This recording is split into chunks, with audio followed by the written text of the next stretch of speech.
Alright, g'day, hi, and welcome. So like I was saying in the last video, when they went full frame cameras, they had to come up with new lenses that were bigger, right? So we went from the DX lens, I believe, to the FX lenses, right? But that solved that problem, but you still had the megapixel sensor problem of, I think it was the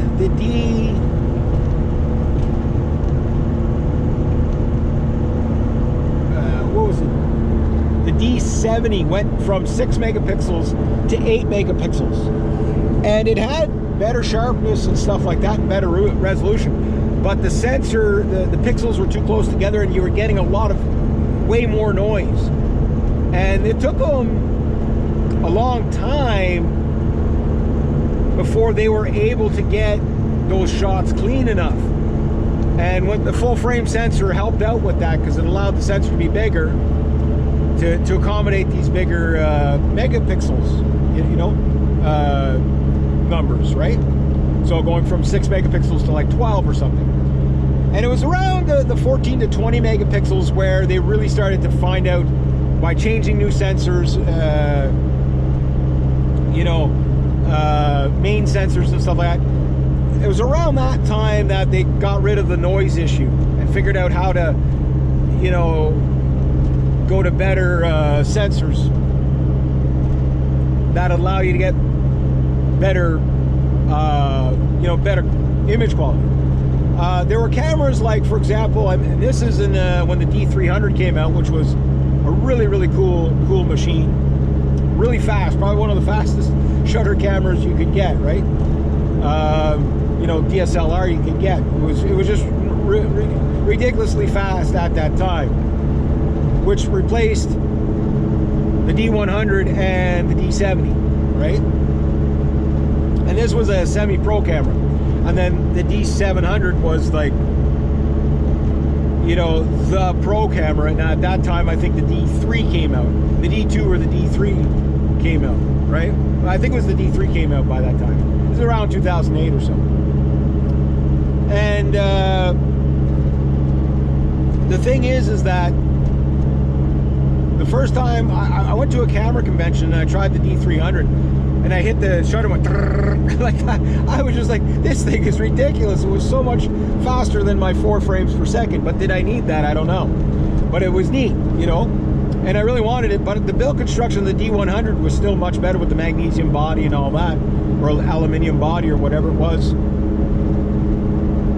and the weather sealing, you know. So they were giving you better cameras technology wise, but they were cutting the costs in the build construction, right? And, you know, like, did it matter in the long term? I don't know. But, you know, as long as you didn't drop the thing, you know what I mean? And what ends up happening is in around that time, it was probably around 2005 or so,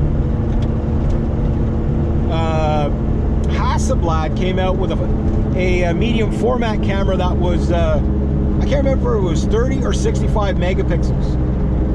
And it was just like, this was a $12,000 camera body only, right? Which, in contrast, when Kodak came out with the first digital pro camera, the K1, I think it was called, and I think it was called the K1. It was 1.5 megapixels, and it was $12,000. So you can see how, like, whenever a camera comes out, you probably shouldn't buy it the first year it's out.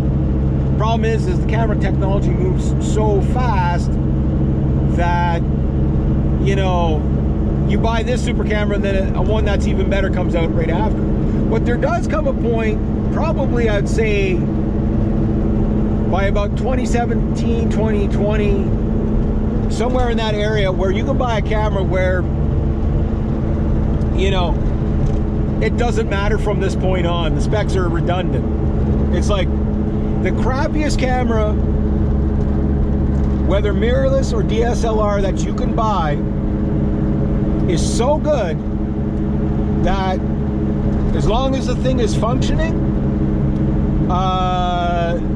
unless they up the file formats on the stock photo sites, which is what's happened to my D100, where shooting an NFE RAW is no problem, but 6 megapixels is not enough resolution. They won't take anything that low a resolution. They'll just cut it. They'll say, no, we're not interested. So my camera is no longer relevant there, even though not everybody needs a billboard size, right? But they have to sell stuff because they have so many people uploading photos. They just can't take everything. They just got to take the best of the best, right?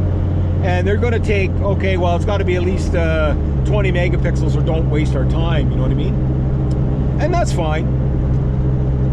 You know, it gives you a reason and an excuse to, you know, upload your you know, upgrade your camera. That's fine. You know, but is it necessary for everything else, like say weddings and stuff? Well, 6 megapixels fine for weddings. You know, like, it's more the composer of the shot and the lighting, right? And yeah, I'll make another video.